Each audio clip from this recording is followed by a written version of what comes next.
while much attention has been paid to the fan balloting for the league's all-star starters, Luka Doncic, Derrick Rose, the NBA did put in a pair of measures to temper the fan vote in recent years.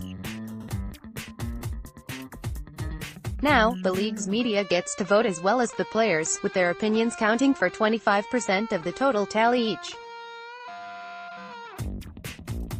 Generally, the picks for starters are mostly no-brainers, but this time around, there are some difficult decisions. Trade rumors: which teams are willing to give up first-round picks? NBA All-Star starters, Western Conference guards James Harden, Rockets. Not a particularly difficult choice, this one. Harden leads the league at 34.8 points per game, a full 5.3 points better than no. 2 on the list, Stephen Curry, 29.5. It hasn't quite been the season Harden and co. envisioned in Houston. Chris Paul, Eric Gordon and now Clint Capela have had to miss significant stretches with injuries, but Harden's offensive brilliance has carried the day and brought the Rockets back into contention for home court in the postseason's first round. Stephen Curry, Warriors. Curry is an easy choice for the West's other guard spot, well ahead of the likes of Damian Lillard, Russell Westbrook and DeMar DeRozan. He's averaged 29.5 points with 5.5 assists and 5.2 rebounds, and though the Warriors have not been their usual dominant selves, Curry has been playing and shooting 45.6% from the three-point line, as well as ever. He's missed 11 games this season, and Lillard's Trailblazers have made a charge up the standings lately, but Curry's numbers are too much. Forwards. Kevin Durant, Warriors. Durant is probably the only West forward you can pick without an argument. His team has great, pushing for the number 1 seed in the conference, and he's boosted his game in his third year with Golden State. His 28.2-point average is his best in a Warriors uniform, and he's averaging a career-best 6.1 assists while still making 51.0% of his shots. He's got individual production. He's got team production. He's a safe pick. Anthony Davis, Pelicans. LeBron James, Paul George, Nikola Jokic. There are plenty of top candidates behind Durant. Davis's Pelicans are under .500 and not in the current West playoff mix.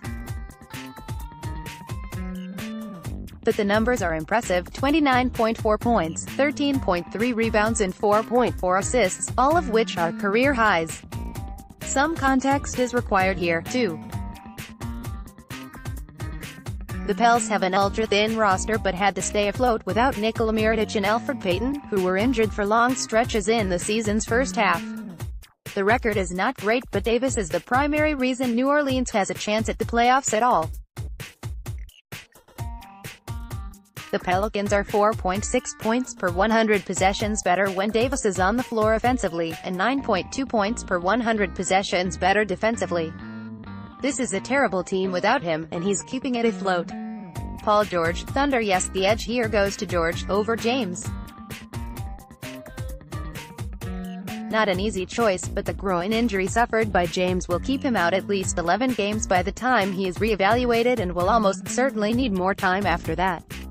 Curry missed 11 games, but the competition for his spot is not so tight, and he is not expected to miss many more between now and the All-Star game.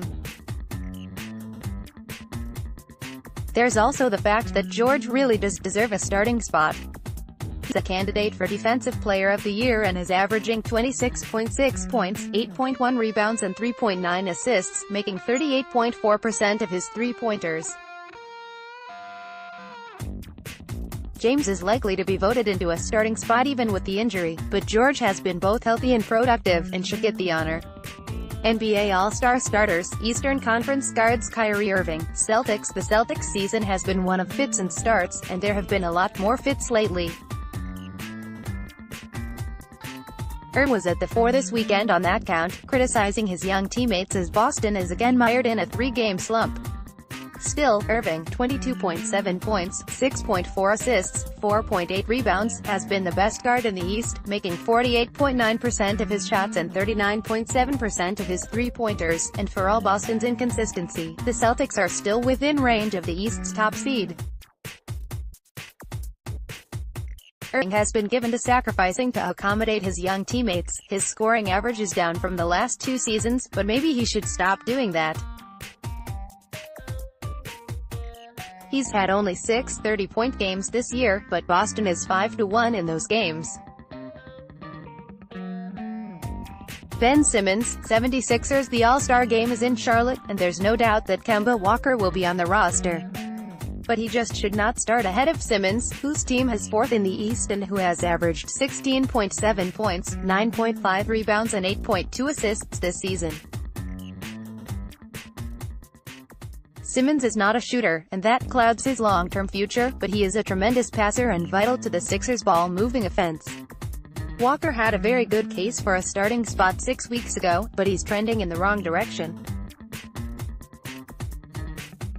The Hornets are 10-15 in their last 25 games and Walker, 41.0% from the field, 32.2% from the three-point line, has struggled in that span.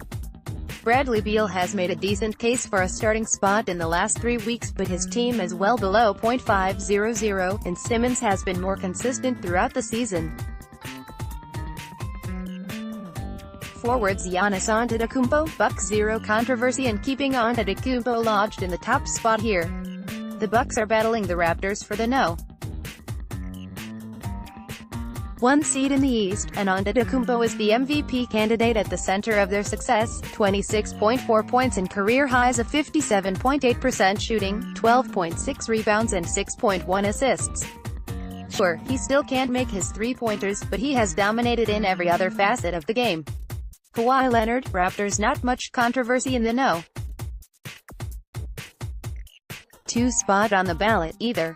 Leonard has delivered Toronto everything the franchise could have wanted, except maybe his signature on a contract extension.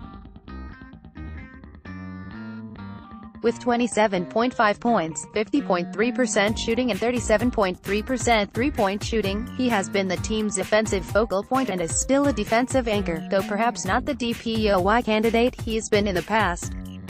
He has the Raps cautiously optimistic about their postseason future, but in the meantime, he's a surefire all-star starter.